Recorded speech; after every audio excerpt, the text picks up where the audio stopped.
Hello दोस्तों, नमस्कार। और आज आपके लिए लेकर आया हूँ एग्रीकल्चर की एक वैकेंसी है इफ़को। ठीक है ना, आप सभी जानते होंगे इफ़को के बारे में तो, और नहीं जानते तो मैं थोड़ा इसके बारे में थोड़ा डिटेल से आपको बता दूंगा। इसमें अपन डिस्कस करेंगे कि इसकी क्वालिफिकेशन क्या है, फॉर्म की जो लास्ट डेट है वो क्या है, और इसमें जो सिलेबस है वो क्या है, मिनिमम मार्क्स है वो क्या होनी चाहिए, वो यहाँ पर अपन कंप्लीट इन्फॉर्मेशन को देखने वाले हैं। इसके अलावा फिर भी आपके मन में कोई डाउट रहता है तो आप कमेंट में मुझे कमेंट बॉक्स में कमेंट कर सकते हैं, मैं वहाँ पर आपका आंसर दे दूंगा। और इसका जो ऑफिशियल नोटिफिकेशन है वो मैंने टेलीग्राम में डाल दिया है। टेलीग्राम का जो लिंक है वो मैंने डिस्क्रिप्शन में दे रखा है, आप वहाँ से दे सकते हो। और जो ऑफिशियल नोटिफिकेशन है उसको आप रीड भी कर सकते हो। ठीक है ना गाइस, कि उसमें क्या क्या दे रखा है। बाकी मैं वैसे इन्फॉर्मेशन आपको कंप्लीट यहाँ पर बता दूंगा, आपको कोई भी डाउट नहीं रहेगा। दोस्तों, कहा जाता है कि अगर नशा ही करना है तो मेहनत का करो, यकीन मानो बीमारी भी सक्सेस वाली ही निकलेगी। काफ़ी स्टूडेंट्स स्ट्रगल से डरते हैं, तो स्ट्रगल से हमें डरना नहीं है, स्ट्रगल तो करना ही पड़ेगा। काफ़ी स्टूडेंट्स को जॉब पहले मिल जाती है, कुछ स्टूडेंट्स ऐसे होते हैं जो रेगुलर मेहनत करते हैं लेकिन फिर भी उनको सक्सेस नहीं मिल पाती। तो हमें रेगुलर मेहनत करनी है। हो सकता है जो हमारी सक्सेस है लाइफ में, लक में थोड़ा लेट लिखी हो, लेकिन लिखी ज़रूर है। हमने आज तक जो पढ़ा है ना दोस्तों, वो हमारा नॉलेज कहीं ना कहीं काम आएगा। ऐसा नहीं है कि वेस्ट होगा। नॉलेज कहीं से भी कैसा भी लिया हुआ हो हमेशा काम आएगा, वो कहीं ना कहीं 100% आपके काम आने वाला है। ठीक है, सक्सेस कुछ भी हो लाइफ में हमेशा डरना नहीं चाहिए। स्ट्रगल तो देखो दोस्तों, स्ट्रगल है ना एक कहानी है जो हमें सक्सेस होने के बाद लोगों को बतानी है। आपके जो बच्चे होंगे उनको क्या बताओगे? यदि आप जल्दी सक्सेस हो जाओगे तो फिर आपको पता कैसे चलेगा कि मैंने लाइफ में स्ट्रगल इतना किया है।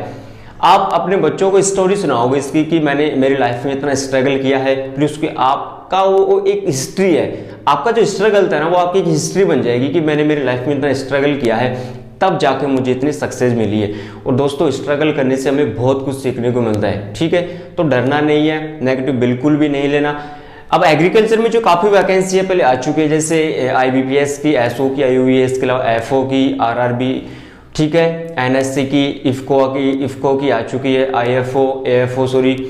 तो बहुत सारी वैकेंसी आ चुकी है। किसी के फॉर्म फिल हो गए, एग्जाम डेट फिक्स नहीं हुई लेकिन हो जाएंगी। तो इसमें अपने को एक नेगेटिव पॉइंट भी मिलता है और एक पॉजिटिव पॉइंट भी मिलता है कि क्या एग्जाम होगी या फिर नहीं होगी। जो हमने मेहनत की है इतने दिनों से, क्या वेस्ट जाएगी? तो दोस्तों ऐसा कुछ भी नहीं है। एग्जाम होगी, चाहे थोड़ी लेट हो या फिर फास्ट जल्दी हो, कैसे भी हो, लेकिन एग्जाम तो होने वाली है। यदि अनाउंस हो चुकी है तो एग्जाम होगी, बिल्कुल इसमें कोई डाउट नहीं है। तो नेगेटिव नहीं लेना और रेगुलर मेहनत करते चलो ना, सक्सेस जरूर मिलेगी। ऐसा नहीं सोचना कि एग्जाम होगी कि नहीं होगी। अब माहौल ऐसा चल रहा है कि कुछ कह नहीं सकते, लेकिन एग्जाम होनी है। अब सिलेक्शन कैसे होगा? अब ऐसा तो है नहीं कि अपने जो पढ़ाई कर रहे हैं वो छोड़ दें और जब वैकेंसी फिक्स होगी या फिर एग्जाम डेट फिक्स होगी तब अपन क्या करेंगे, इसको पढ़ना शुरू करेंगे। तो फिर उस समय तो सिलेक्शन हो ही नहीं सकता। तो रेगुलर पढ़ते रहिए, खुद को नेगेटिव मत होने दीजिए, रेगुलर मेहनत कीजिए। हो सकता है आपको सक्सेस थोड़ी लेट मिले लेकिन मिलेगी जरूर, ये मुझे पूरा विश्वास है। ठीक है दोस्तों, तो देखिए गाइस, आज अपन बात करेंगे इफ़को के बारे में। दोस्तों, इफ़को का जो टैग होता है ना वो ग्रीन कलर का होता है। आपने देखा होगा कि उर्वरक जो कंपनी होती है, यूरिया का जो कट्टा होता है, ठीक है, DAP होता है, उस पर ये इफ़को लिखा हुआ था, आपको पता होगा। तो इफ़को की फुल फॉर्म क्या होती है दोस्तों? इंडियन फार्मर्स फर्टिलाइजर कोऑपरेटिव, ये लिमिटेड कंपनी है। इसकी जो शुरुआत हुई थी ना दोस्तों, वो 3 नवंबर 1967 को इसकी क्या हुई थी, शुरुआत हुई थी। ठीक है, ये एक विश्व का सबसे बड़ा सहकारिता क्या है, एक बैंक है। ठीक है ना, क्या है, सहकारिता बैंक जो लिमिटेड कंपनी होती है।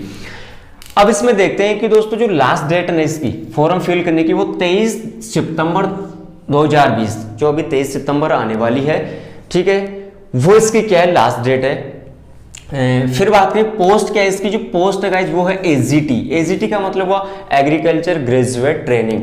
जिन्होंने ग्रेजुएशन कर ली है ना वो इस फॉर्म को क्या कर सकते हैं, फिल कर सकते हैं। फिर देखते हैं दोस्तों इसमें अब क्वालिफिकेशन क्या है। क्वालिफिकेशन इसमें BSc एग्रीकल्चर क्या है, इसमें क्वालिफिकेशन है। अब कुछ स्टूडेंट ऐसे भी सोचेंगे जिन्होंने हॉर्टिकल्चर से BSc की है, फिशरीज से की है, सेरिकल्चर से की है, कुछ ने BTech भी किया है, क्या वो भी इस फॉर्म को फिल कर सकते हैं क्या? तो गाइस वो नहीं कर सकते, ये श्योर है। जैसे NSC में ऐसे आपके साथ हुआ था, हॉर्टिकल्चर वाले भी वहाँ पर, सेरिकल्चर वाले, फिशरीज वाले, ठीक है ना, ये उस फोरम को क्या नहीं कर सकते थे, नहीं कर सकते थे। तो ऐसा ही क्या इफ्को में, इसमें केवल बीएससी एग्रीकल्चर वाले स्टूडेंट इसको फिल कर सकते हैं। सेरिकल्चर वाले, फिशरीज कल्चर वाले, हॉर्टिकल्चर वाले, बीटेक वाले इस फोरम को फिल नहीं कर सकते गाइस। फिर एक क्वेश्चन और डाउट है, वो क्या है कि जिन्होंने लास्ट टाइम के एग्जाम दिए उनका रिजल्ट अभी आया नहीं है कोरोना की वजह से, लेकिन आ जाएगा। क्या वो स्टूडेंट इस फोरम को फिल कर सकते हैं क्या? तो गाइस वो स्टूडेंट इस फोरम को फिल कर सकते हैं। यहां पर दे सकते हैं BTech and allied are not eligible. BTech वाले स्टूडेंट और जो मैंने अभी बताया सब्जेक्ट के बारे में, हॉर्टिकल्चर, सेरिकल्चर, ये स्टूडेंट इस फोरम को फिल नहीं कर सकते। फिर है last time students can apply. जिन्होंने लास्ट टाइम के एग्जाम दिए और जिनका रिजल्ट नहीं आया वो स्टूडेंट इस फोरम को क्या कर सकते हैं, फिल कर सकते हैं। कौन कर सकते हैं? जो बीएससी एग्रीकल्चर से कर रहे हैं, ठीक है ना, वही स्टूडेंट्स इस फोरम को फिल कर सकते हैं, ठीक है। फिर देखिए अब मिनिमम मार्क्स कितना होना चाहिए। अब जो ग्रेजुएशन में आपका जो परसेंटाइल है वो कितना होना चाहिए, 60%। ये जनरल और ओबीसी का है। किसका है? जनरल और ओबीसी का जो मिनिमम मार्क्स है ना वो कितना है, 60% है, ठीक। फिर एसटी की बात करें तो 55 क्या है इसका परसेंटाइल। जनरल एंड ओबीसी की जो मिनिमम मार्क्स है ग्रेजुएशन का वो कितना होना चाहिए, 60%। फिर बात करें एसटी और एससी का जो ग्रेजुएशन में जो मार्क्स है वो कितना होना चाहिए, 55%। Okay guys, doubt clear. फिर एज लिमिट कितनी होनी चाहिए? तो देखिए दोस्तों एज है वो 30 ईयर होनी चाहिए। मैक्सिमम कितनी होनी चाहिए, 30 ईयर, ठीक है। 30 ईयर यहां पर बात करें कि 30 ईयर क्या होनी चाहिए, मैक्सिमम एज होनी चाहिए। अब यहां पर 3 ईयर और 5 ईयर, तो जो एससी और एसटी वाले स्टूडेंट है ना उनको फी कितने, इसका मतलब हुआ कि 35 एज तक वो इस फॉर्म को फिल कर सकते हैं। और जनरल और ओबीसी वाले स्टूडेंट 33, मतलब जो फ्री किया गया उनको 3 साल का मतलब 33 तक वो क्या कर सकते हैं, इस फॉर्म को फिल कर सकते हैं। तो एज लिमिट है, कह सकते हैं सीधे सीधे तौर पर कि एससी एसटी वाले 35 ईयर तक इस फॉर्म को अप्लाई कर सकते हैं। और जो ओबीसी और जनरल वाले हैं वो 33 ईयर जिनकी हो चुकी है वहां तक इस फॉर्म को फिल कर सकते हैं। तो बस ये वाली डिटेल आपको समझ में आ गई होगी। फिर नेक्स्ट चलते हैं कि रूल और रेगुलेशन क्या है। जो इफको जो लिमिटेड कंपनी है इसके रूल और रेगुलेशन कुछ है क्या, वो भी अपन यहाँ पर डिस्कस कर लेते हैं। तो देखिए गाइस 1 ईयर ट्रेनिंग, इसके रेगुलेशन क्या है कि इसकी जो अपना सिलेक्शन हो गया, प्रोसीजर कंप्लीट हो गई, उसके बाद 1 ईयर की क्या होती है, इसमें ट्रेनिंग होती है। 1 ईयर की क्या होती है, इसमें ट्रेनिंग होती है। फिर है सर्विस बॉन्ड। सर्विस बॉन्ड 80, इसमें देखो 80,000 और 20,000, ये क्या है? तो दोस्तों इसमें एक बॉन्ड होता है। जैसे आपने इसकी कंप्लीट प्रोसीजर की और आपकी ज्वाइनिंग हो गई किसमें, इफको में, तो वो क्या करते हैं, बॉन्ड के रूप में आपके पास कुछ पैसे लेते हैं। तो एससी एसटी वालों के पास तो 20,000, ठीक है, और जनरल और ओबीसी वालों के पास 80,000। ये बॉन्ड होता है। जैसे आपने बीच में बिना नोटिस दिए आपने यदि वो ज्वाइनिंग छोड़ दी तो फिर आपके पास, ठीक है ना, छोड़ दी, इसलिए आपके पास क्या करते हैं, वो बॉन्ड करते हैं। वैसे आप छोड़ सकते हो लेकिन उनको क्या करना पड़ेगा, आपको एक लेटर देना पड़ेगा कि मुझे ये जॉब नहीं करनी, तब तो आपको कोई प्रॉब्लम नहीं है। और बिना कहे आप यदि उस ज्वाइनिंग, जो आपने ज्वाइनिंग ली है वो छोड़ दोगे तो उसके ये पैसे आपको लगेंगे, ठीक है। तो इसलिए वो क्या करते हैं, इफको वाले बॉन्ड करते हैं। क्या करते हैं, बॉन्ड करते हैं। फिर हाउ टू अप्लाई, तो ये क्या है जिसकी वेबसाइट है, इस पर आप और इंफॉर्मेशन देखना चाहो तो देख सकते हो और फॉर्म इसके ऊपर फिल कर सकते हो। ये देख सकते हो आप http इसके जो लिंक है वो मैंने डिस्क्रिप्शन में दे रखा है, वहां से भी इसका आप देख सकते हो। फिर है कि सिलेक्शन प्रोसीजर क्या है, हमारा जो सिलेक्शन होगा उसकी जो प्रोसीजर है वो क्या है, कौन कौन सी इसमें एग्जाम होगी, ठीक है, प्रोसीजर क्या है इसका। तो देखिएगा इसमें एक प्री, एक है मेंस और एक है pi, personal interview. Pre exam होगा, मेंस एग्जाम होगा और पर्सनल इंटरव्यू होगा। अब जो प्री एग्जाम होगा ना वो आप घर बैठे भी इसको दे सकते हो, आपके लैपटॉप में इसके एग्जाम को दे सकते हो। अब उसकी जो कुछ गाइडलाइंस होंगी, ठीक है ना, कुछ गाइडलाइंस होंगी, गाइडलाइंस आने के बाद फिर इस जो प्री एग्जाम है वो फिर इसको आप क्वालिफाई कर सकते हो, एग्जाम को दे सकते हो। और जो मेंस एग्जाम होगी वो एग्जाम सेंटर पर होगी। मेंस, प्री तो कहां पर होगी, कहीं पर भी आप दे सकते हो अपने लैपटॉप में, ये ओपनली है एग्जाम प्री, ठीक है, लेकिन इसकी क्या होगी, कुछ गाइडलाइन होगी। जो मेन एग्जाम होगी वो कहां पर होगी, एग्जाम के सेंटर पर होगी, जहां आपको एग्जाम से सेंटर दिए जाएंगे वहां पर आपकी क्या होगी, मेन एग्जाम होगी। प्री एग्जाम और मेन एग्जाम यदि आपने क्वालिफाई कर लिया तो फिर आपका पीआई का मतलब होगा पर्सनल इंटरव्यू होगा। पर्सनल इंटरव्यू यदि आपने क्वालिफाई कर लिया तो आप ज्वाइनिंग हो जाएगी, आपको इफको में जॉब मिल जाएगी।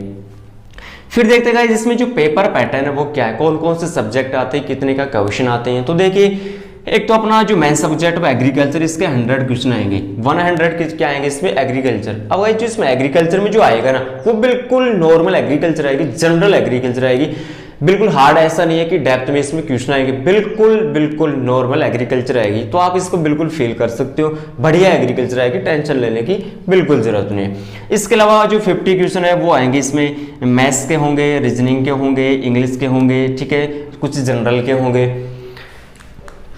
तो गाइस ये था इसमें 150 क्या होते हैं टोटल क्वेश्चन आते हैं, 100 एग्रीकल्चर के होंगे और 50 क्वेश्चन किसके होंगे, मैथ्स, रीजनिंग और इंग्लिश, ठीक है।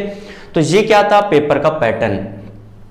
इसके अलावा काफ़ी स्टूडेंट्स के दिमाग में फिर और ख्याल आते हैं कितनी पोस्ट है, इसमें सैलरी कितनी होगी।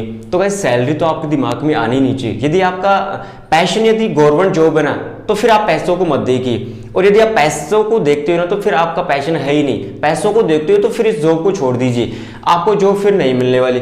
यदि आपका पैशन यदि गवर्नमेंट जॉब है तो फिर पैसों को मत सोचिएगा, इस पैसों को फिर पैसे तो आप फिर कैसे भी कमा सकते हो 2 नंबर से, प्राइवेट में और बहुत सारी कंपनियां है वहां पर आप कमाइए। ये आपका पैशन होना चाहिए, गवर्नमेंट जॉब आपका पैशन होना चाहिए, तब आपको जाकर क्या मिलेगी, गवर्नमेंट जॉब मिलेगी। पैसों को इंपॉर्टेंस नहीं देना, ये फालतू की जो नेगेटिविटी है ना वो दिमाग से निकालिए। ऐसा नहीं है कि गवर्नमेंट जॉब मिलने के बाद सैलरी अच्छी नहीं मिलती, बहुत बढ़िया सैलरी मिलती है। गवर्नमेंट जॉब के अनुसार तो सैलरी वो जितनी होनी चाहिए उतनी मिलती है, लेकिन फिर भी क्या करते हैं, बोलते हैं ना कि ग्रीडी, लालच। एक लालच ऐसी चीज है कि जो कंट्रोल नहीं होने देती इंसान को।